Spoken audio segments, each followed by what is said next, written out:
അസ്സലാമലൈക്കും നമസ്കാരം. ഇന്ന് ഞാൻ വന്നിട്ടുള്ളത് ഒരു ബീട്രൂട്ട് ഷേക്കിൻ്റെ റെസിപ്പിയുമായിട്ടാണ്. വീഡിയോ ഇഷ്ടപ്പെടുന്നെങ്കിൽ ചാനൽ ഒന്ന് സബ്സ്ക്രൈബ് ചെയ്യണേ. സബ്സ്ക്രൈബ് ചെയ്യുമ്പോൾ ബെല്ലൈക്കൺ പ്രസ് ചെയ്ത് അതിൽ ഓളുന്ന ഓപ്ഷൻസ് കൂടെ ഒന്ന് ക്ലിക്ക് ചെയ്യണം. നമുക്ക് ആദ്യം ഈ ഒരു ഷേക്ക് ചെയ്യാൻ വേണ്ടിയിട്ട് ഞാനിപ്പോൾ ഒരു പാനിൽ 2 സ്പൂൺ കോൺഫ്ലോർ ചേർത്ത് കൊടുക്കുന്നുണ്ട്. ഇനി ഇതിലേക്ക് 1 ഗ്ലാസ് വെള്ളവും ചേർത്തിട്ട് നമുക്ക് നന്നായിട്ടൊന്ന് മിക്സ് ചെയ്തെടുക്കണം. ഇത് കട്ട പിടിക്കാതെ നന്നായിട്ട് തന്നെ ഒന്ന് യോജിപ്പിച്ച് വെക്കാം.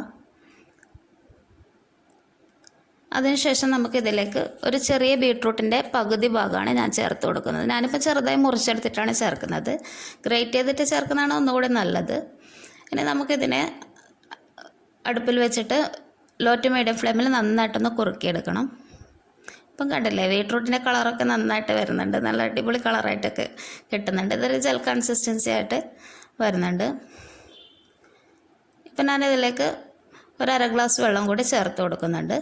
ഇനി ഇതൊന്ന് നന്നായിട്ട് ഒന്നുകൂടി കുറുക്കിയെടുക്കാം. ഇത് നമുക്ക് 2 പ്രാവശ്യത്തേക്ക് ചെയ്യാൻ പറ്റും. ഈ ഒരളവിൽ ചെയ്ത് കഴിഞ്ഞാൽ ഇതൊരു 4-5 ഗ്ലാസ്സൊക്കെ സെർവ് ചെയ്യാൻ പറ്റുന്ന ഒരളവിൽ ഉള്ള ബീട്രൂട്ടാണ് ഞാനിപ്പോൾ ചെയ്യുന്നത്. പിന്നെ ഇത് ചൂടാറിയ ശേഷം നമുക്കൊരു മിക്സിയുടെ ജാറിലേക്ക് ഇതിൻ്റെ പകുതി ഭാഗം ഞാൻ ചേർത്ത് കൊടുക്കുന്നുണ്ട്. ഏകദേശം 6 സ്പൂണോളം ചേർത്ത് കൊടുക്കുന്നുണ്ട്.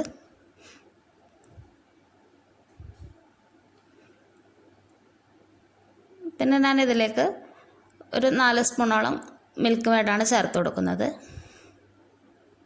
ഇത് ഞാൻ ഫ്ലോയിങ് കൺസിസ്റ്റൻസി ആക്കിയിട്ട് വീട്ടിൽ തന്നെ ചെയ്തെടുത്തിട്ടുള്ളതാണ്. പിന്നെ അതിലേക്ക് 1 സ്പൂൺ വാനില എസൻസ് കൂടി ചേർത്ത് കൊടുക്കാം. വാനില എസൻസ് എൻ്റെ ഒരു ഫേവറേറ്റ് എസൻസ് തന്നെയാണ്.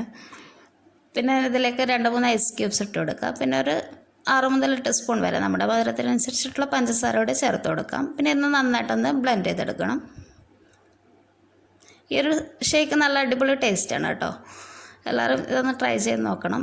ഇപ്പം നന്നായിട്ടൊന്ന് മിക്സിയിൽ അടിച്ചെടുത്തിട്ടുണ്ട്. അതിനുശേഷം ഞാനിപ്പോൾ ഇതിലേക്ക് 500 ml തണുത്ത പാലും കുറച്ച് ഐസ് ക്യൂബ്സ് കൂടി ചേർത്ത് കൊടുക്കുന്നുണ്ട്. നമുക്ക് പാല് ഇപ്പോഴും ഫ്രീസ് ചെയ്തിട്ട് ചേർക്കുന്നതാണ് നല്ലത്.